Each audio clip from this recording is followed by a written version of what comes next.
एक बंदा जो मिलियन डॉलर्स कमाता था, लाखों की संख्या में उसके फ़ैन थे और वो अपने खुद का अपनी चॉइस का काम कर रहा था। 2.5 करोड़ से भी ज़्यादा म्यूज़िकल एल्बम उसने बेचे थे और कई बार उसने वर्ल्ड टूर भी किए।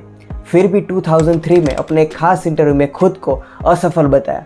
क्या था उसके दिमाग में वो कसक जिसने खुद को असफल बताया? बात है 1983 की। एक म्यूज़िकल एल्बम ने अपनी पहली रिकॉर्डिंग की करार साइन की और रिकॉर्डिंग के जस्ट 1-2 दिन पहले ही उसने अपने एक गिटारिस्ट को धक्के मारकर बैंड से बाहर निकाल दिया। उस गिटारिस्ट का नाम था डेव मस्टैंड, जो हमारी आज की स्टोरी का पहला हीरो है। वापस लौटते समय उसके दिमाग में बस यही चल रहा था कि उसके साथ ऐसा क्यों हुआ, क्या गलती कर दी मैंने कि मेरे साथ ऐसा हुआ। अब मुझे जीवन में ऐसा दोबारा मौका मिलेगा कि नहीं मिलेगा, क्या एक शानदार मौका मैंने गंवा दिया, एक कॉन्ट्रैक्ट एक छोटी डील नहीं होती। ऐसा काफ़ी सोचकर वो थक चुका था। अपने खुद पर तरस खा कर उसने ऐसा ठान लिया कि वो एक म्यूज़िकल बैंड शुरू करेगा और वो इतना सफल होगा कि पुराने बैंड को अपने निर्णय पर पछतावा हो। और फिर उसके दिमाग में अब सक्सेस की एक्सपेक्टेशन चलने लगी कि वो दशकों तक टीवी पर देखा जाएगा, रेडियो में उसे लोग सुनेंगे, गलियों में उसके पोस्टर होंगे और मैगज़ीन में उसकी तस्वीर छपेगी। पुराना बैंड तो बर्गर खाकर और शराब पीकर अपना जीवन गुजार रहा होगा, लेकिन वो एक खचाखच भरे हुए स्टेडियम में अपनी प्रस्तुति दे रहा होगा। ना कोई भी इंसान खुद के साथ हुए धोखे पर खुद को रोक नहीं पाता। डेव ने भी बहुत आंसू बहाए और उसने ठान लिया कि वो उसके एक एक आंसू की कीमत 100 का कड़क डॉलर नोट होगी। फिर तो उसने दीवानों की तरह काम किया, जैसे कि उसमें संगीत की आत्मा आ गई हो, और उसने काफ़ी मेहनत की, खुद से गीत लिखे और बेस्ट म्यूजिशियन को अपनी बैंड में शामिल किया और उसने अपना पहला रिकॉर्डिंग स्टार्ट किया और वो रिकॉर्डिंग पूरी दुनिया में छा गया। 25 मिलियन से भी ज़्यादा म्यूज़िकल एल्बम उन्होंने बेचे और काफ़ी वर्ल्ड टूर भी किए।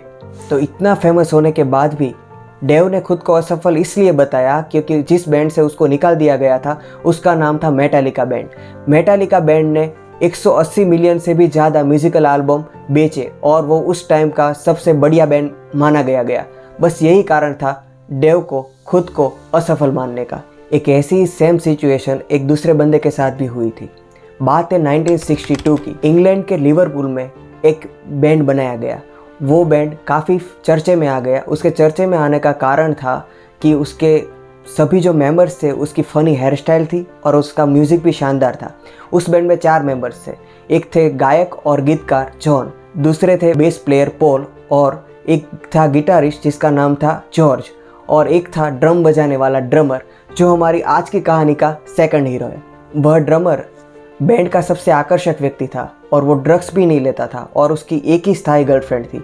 और धीरे धीरे वो फेमस होने लगा और कुछ लोगों को लगने लगा कि इस व्यक्ति को बैंड का मेन फेस बनाना चाहिए। ये बात बाकी के तीनों सदस्यों को पसंद नहीं थी, इसलिए वो मैनेजर ब्रायन एप्स्टाइन को मिले और उसको इस ड्रमर को निकाल देने की बात की। ब्रायन को ये बात ठीक नहीं लगी क्योंकि वो भी ड्रमर को चाहता था, लेकिन धीरे धीरे बाकी के सदस्यों के कहने पर ब्रायन एप्स्टाइन ने उस ड्रमर को अपनी ऑफिस में बुलाया और उसे बिना किसी फॉर्मेलिटी, रीज़न और सांत्वना दिए बिना अपनी बैंड में से निकाल दिया। उस व्यक्ति का नाम था पीट बेस्ट, जो हमारी कहानी का सेकंड हीरो है।